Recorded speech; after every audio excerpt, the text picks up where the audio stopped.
Hey everybody, Father Scott Vanderveer here. We're beginning a series now on the book Everybody Needs to Forgive Somebody by Alan Hunt. I've been a priest now for almost 12 years, and I think it's undoubted that the thing people have come to talk to me about in my office more than anything else has been moments of pain that needed to be forgiven. All of us have been hurt, and very few of us know how to forgive.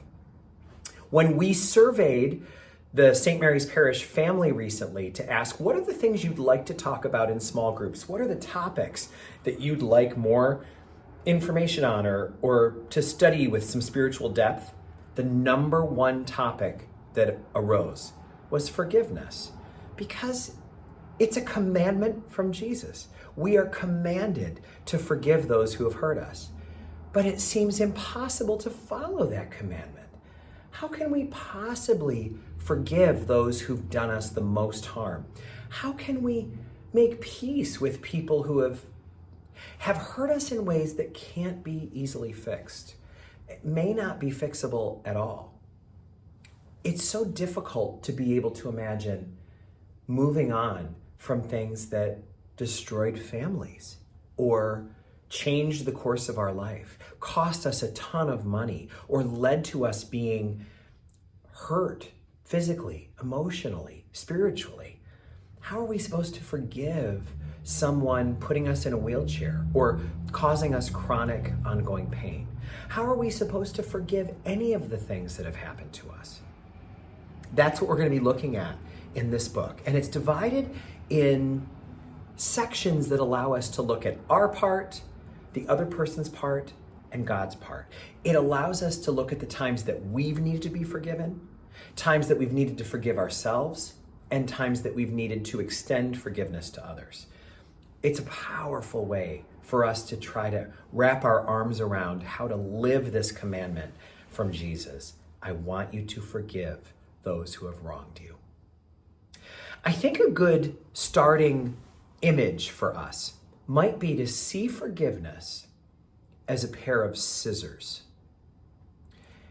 It's a way to detach from the worst experiences of life.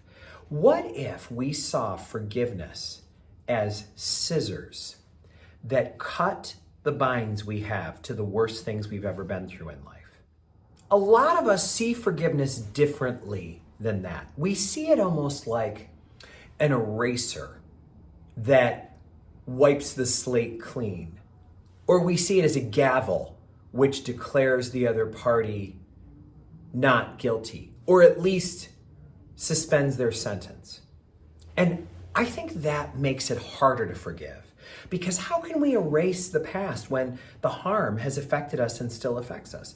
How can we declare someone not guilty when they are guilty, or not give them a punishment when it feels that justice demands it?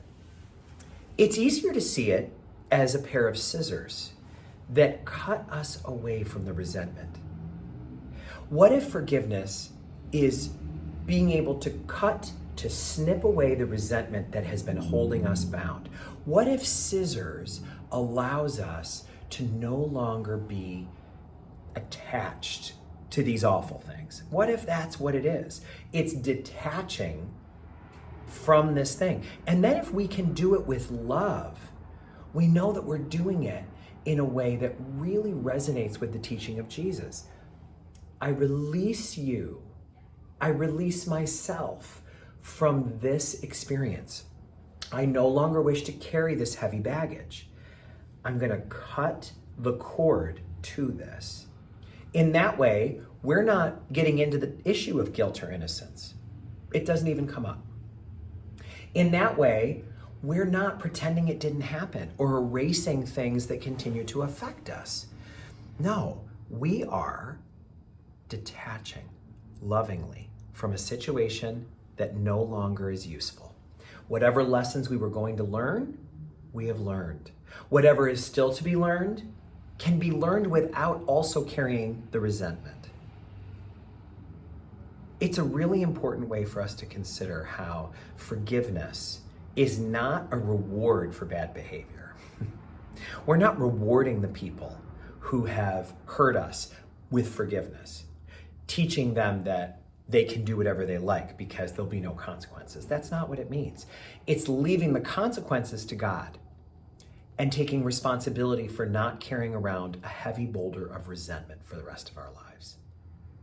So let's join together in exploring what Mr. Hunt has to say about forgiveness. Let's take a look at what we might be able to glean from this, especially considering that his opening introduction starts off with the view of Good Friday from the Roman soldier who was the lucky winner of the tunic that Jesus was wearing, the one that couldn't be torn.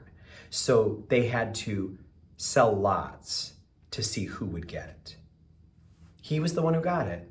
And his view of that day is a fascinating entrance into the question of forgiveness. How do we do it? When do we do it? What is Jesus asking of us? Let's see if we can figure this out together. May God bless you all.